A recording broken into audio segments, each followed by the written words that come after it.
Esistono storie che non si limitano a intrattenerci, storie che, sotto la maschera dell'avventura, custodiscono verità millenarie, archetipi, pulsioni primordiali. Oggi, con la voce e la mente di Morte Bianca al nostro fianco, non ci limiteremo a parlare di un personaggio, ma entreremo in un ponte tra ciò che Naruto racconta e ciò che il mito custodisce. Inizia così il nostro viaggio nella rubrica Pop e Mito, un appuntamento bimestrale in cui esploriamo la mitologia attraverso la lente della cultura pop. Questa lunga avventura nel mondo di Naruto. I Sannin, un trittico di ninja supremi ritenuti pari ad un Kage cada uno, nominati come tali da Hanzo la Salamandra, loro storico avversario, che insieme riuscirono a tamponare, sono il primo di una serie di trittici ricorrenti all'interno della genealogia degli shinobi di Naruto, che ripropone le stesse tematiche dei maestri nei loro allievi. Il primo elemento di questa triade è l'elemento oscuro, Orochimaru, il cui analogo nei trittici successivi sarà prima Kakashi e poi Sasuke. Non a caso Orochimaru e Kakashi saranno entrambi maestri di Sasuke. Orochimaru è il seminatore di morte, è freddo, razionale e disposto a tutto per ottenere quello che vuole. Ma la sua semina di morte deriva dalla paura della morte stessa. L'elemento oscuro della triade ha perso i genitori quando era piccolo e per questo perseguita una ossessiva ricerca per la forza che lo porti ad esorcizzare la paura della morte stessa. Orochimaru era orfano, per questo vuole essere immortale. Kakashi ha perso il padre, accusato di non rispettare le regole, per questo diventa rispettoso delle regole. Sasuke ha perso i genitori uccisi da Itachi e per questo persegue la vendetta per il fratello prima e per Danzo dopo. Orochimaru è anche quello che rompe il trittico stesso, abbandonandolo per inseguire il proprio fine, disposto anche ad essere un reietto per il villaggio stesso. Ma soprattutto Orochimaru è colui che cambia più di tutti quanti. Questa trasformazione è fisica, iniziando con l'ereditare un potere non suo. Orochimaru studia scientificamente il potere delle cellule di Hashirama, studia il segno maledetto, è colui che realizza la sua colpa e decide di redimersi servendo il prossimo. Orochimaru sconta la sua pena come scienziato al servizio della foglia, le cui scoperte aiutano a salvare vite umane. Kakashi sconta la sua pena insegnando ai giovani ninja che le regole sono meno importanti del rispetto della vita umana, e Sasuke sconta la sua pena diventando il braccio destro di Naruto. Orochimaru è rappresentato dal serpente, un animale che sembra morire, ma in realtà muta, cambia, perde la pelle, diventa qualcosa di nuovo, e questa è la sua filosofia. Il secondo elemento, totalmente contrapposto, è quello femminile. Tsunade, poi Rin e infine Sakura. Se Orochimaru toglie la vita, Tsunade dona la vita, e così anche Rin e Sakura, sua allieva, diventano tutte ninja mediche, elemento tipicamente associato proprio alla gestazione, quello della vita. Tsunade è colei che tiene il team unito e che cerca di fare da contatto, ponte, tra due elementi maschili che altrimenti si scornano tra loro, e lo stesso ruolo ha Rin e poi ovviamente Sakura, che è il movente iniziale che spinge Naruto a cercare Sasuke.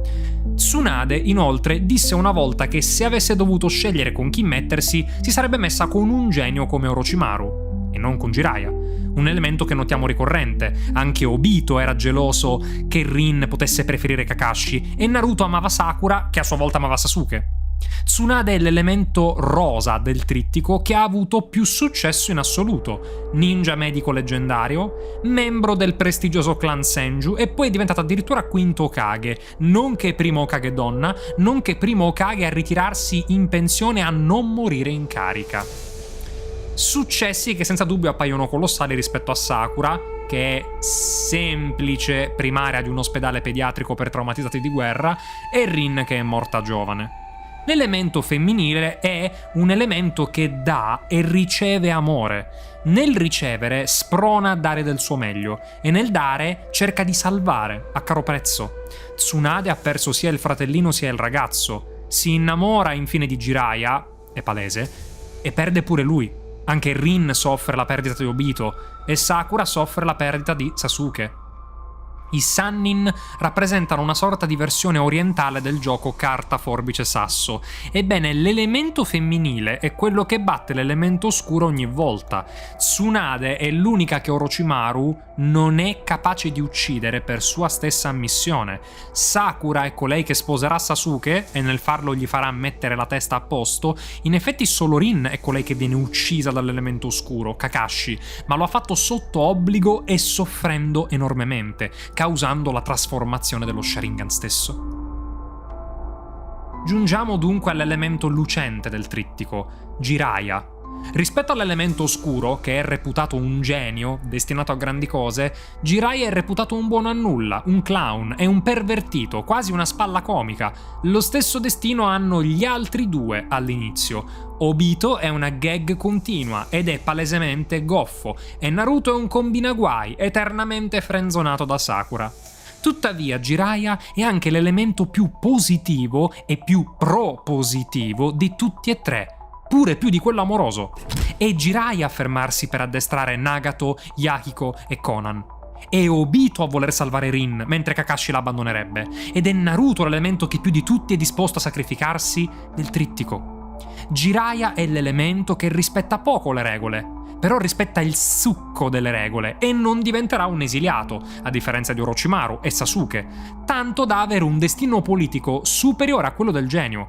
Ricordiamo che è Jiraiya a venire considerato come Kage prima di Tsunade, che Obito venne riconosciuto come futuro promettente da Kage se non fosse per ciò che gli è successo, e che Naruto diventerà Hokage. Insomma, Jiraiya è l'eterno sottovalutato, che con l'impegno e non il talento cresce e migliora. Jiraiya è colui che si sacrifica per salvare il suo villaggio contro un nemico potente, e allo stesso modo Obito muore sacrificandosi per salvare il villaggio. Naruto è l'unico di questa dinastia a sopravvivere, tuttavia lui ha più e più volte tentato di sacrificarsi per salvare il villaggio, mantenendo dunque questa consecutio filosofica. È tipico di questo elemento, inoltre, la ricerca della pace. Jiraiya voleva portare la pace tra i paesi del mondo dei ninja e sperava di arrivarci con la cultura, scrivendo e addestrando i migliori ninja. Minato, un grande Kage, maestro di Kakashi e futuro Kage, e Minato fu il maestro di Obito, colui che voleva redimere il suo clan, riportare la pace tra Uchiha e il resto del villaggio, e Minato fu il padre di Naruto, allievo di Jiraiya, colui che porterà la pace effettiva. Lo scontro tra elemento oscuro ed elemento luminoso è qualcosa di ancor più ricorrente del trittico, e in cui il trittico stesso viene sussunto. Abbiamo Agoromo e Amura, Asura e Indra, Hashirama e Madara, Hiruzen e Danzo, Jiraiya e Orochimaru, Obito e Kakashi, Naruto e Sasuke. L'elemento luminoso è eternamente destinato alla vittoria morale sull'altro, l'amore sopra la forza. Ma c'è un quarto trittico in realtà, intermedio tra quello originale dei Sannin e il secondo. Si tratta del trittico Yahiko, Conan e Nagato. È abbastanza ovvio che Conan sia l'elemento femminile, con annesso triangolo amoroso momentaneo, ma la domanda che può sorgere è chi tra Yahiko e Nagato sia l'elemento oscuro e l'elemento luminoso. C'è un'ambiguità. Da un lato Nagato è introverso e disposto a tutto, anche alla violenza nucleare, per ottenere la pace, cosa tipica dell'elemento oscuro, mentre Yahiko è molto solare e la Akatsuki sotto di lui era un movimento non violento, e muore pure, come Obito e Jiraiya, sacrificandosi per il prossimo. Dall'altro lato però c'è da dire che Nagato segretamente amava Conan, che a sua volta sembrava più presa da Yahiko. Yahiko era quello al centro dell'attenzione di tutti, naturalmente carismatico. Nagato era l'elemento emarginato, poco considerato. Nagato è l'allievo di Jiraiya. Naruto e Nagato si riconoscono entrambi come eredi della volontà di Jiraiya. Inoltre Nagato pure si sacrifica per il bene del villaggio. La risposta a questo dilemma ce la dà Hegel. Nella dialettica hegeliana si comincia sempre con la tesi, ossia la genesi ideale della realtà, che è, per sua natura, razionale. Nella triade dei Sannin, Tsunade è la tesi, è un elemento amoroso che però è ancora astratto, non è calato in un contesto dialettico, è un amore che non risolve le cose, ancora. L'antitesi è l'alienazione, è la fuoriuscita del sé incarnandosi nella natura materiale, che è parte integrante del processo dialettico. L'oggetto osservato è tutt'uno con il soggetto osservante e l'uno necessita dell'altro per esistere. Nella triade, l'antitesi è Orochimaru. La ricerca della pace, che nasce da amore, esce fuori di sé, dimentica l'amore e pretende di dare pace con la guerra e la forza, alienazione.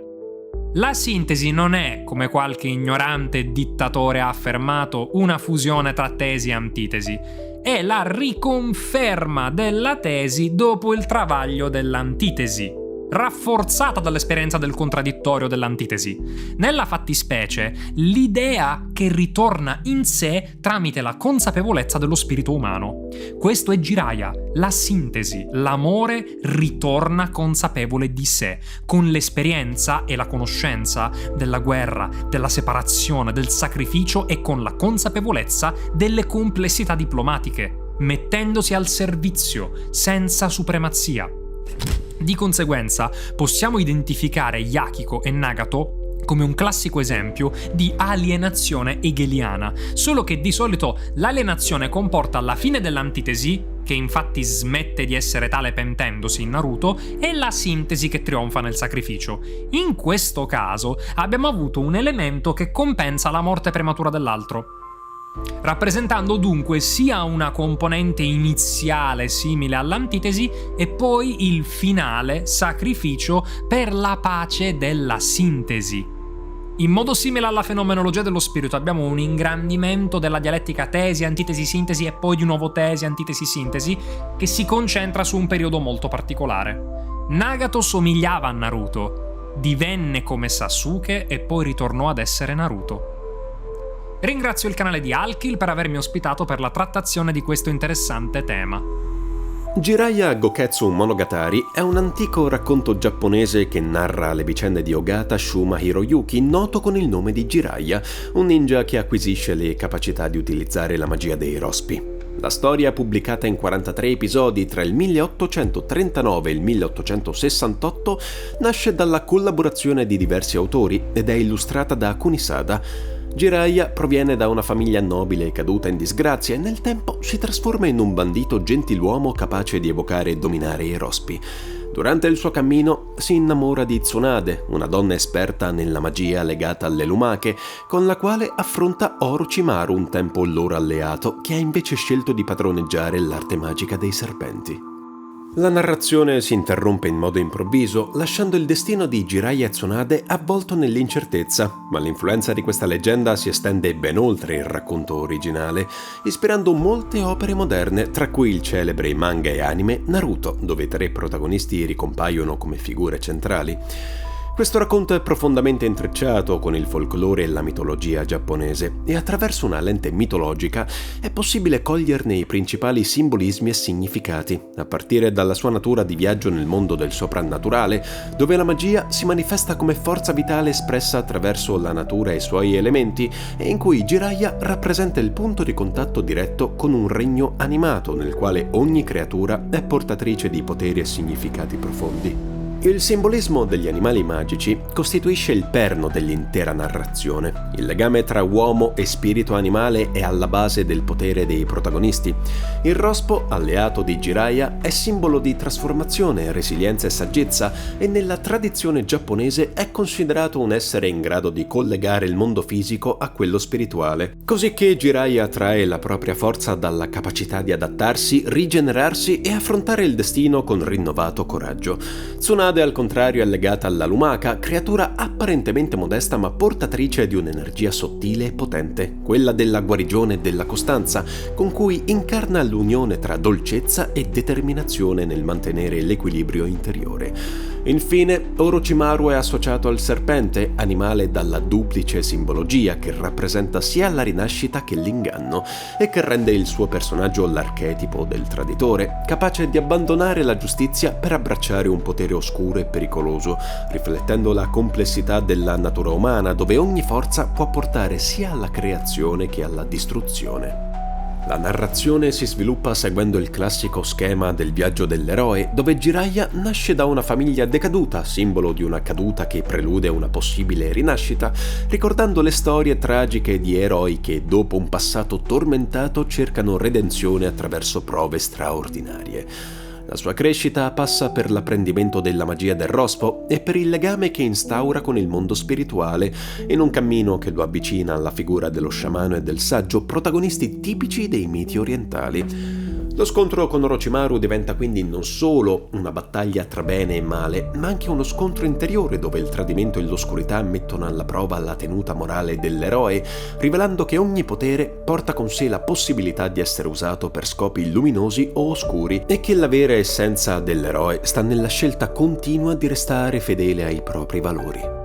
I riferimenti mitologici che attraversano il racconto si collegano a un ampio spettro di leggende orientali, come nel caso del duello tra Jiraiya e Orochimaru, che richiama il conflitto tra Susanoo e il drago Yamata no Orochi e che trasforma la loro lotta in una rappresentazione simbolica dell'eterna tensione tra ordine e caos, tra destino e libero arbitrio. Jiraiya, come molti eroi delle grandi narrazioni, incarna il percorso di trasformazione e consapevolezza presente in numerose culture, ponendosi come figura archetipica capace di unire mito e arte moderna in un ponte narrativo senza tempo.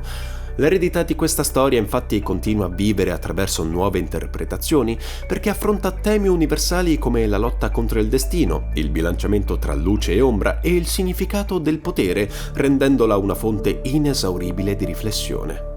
Il mito di Jiraiya dimostra che le leggende non appartengono solo al passato, ma sono strumenti vivi che ci permettono di interpretare le nostre sfide quotidiane e che attraverso la fusione di magia, tradizioni e archetipi riescono a parlare al cuore umano con una voce che supera le barriere del tempo. In quest'ottica Jiraiya Goketsu Monogatari si rivela un'epopea ricca di insegnamenti, dove ogni personaggio, ogni animale magico e ogni scelta simbolica diventa parte di una grande metafora della condizione umana, in cui la ricerca dell'equilibrio, la lotta interiore e la possibilità di redenzione rimangono eterni protagonisti dell'esperienza umana. Non dimenticare di spolliciare, commentare, condividere e magari iscriverti se sei nuovo sul canale. Ricorda sempre che il mito è vivo solo se qualcuno lo racconta ancora. Beyond All.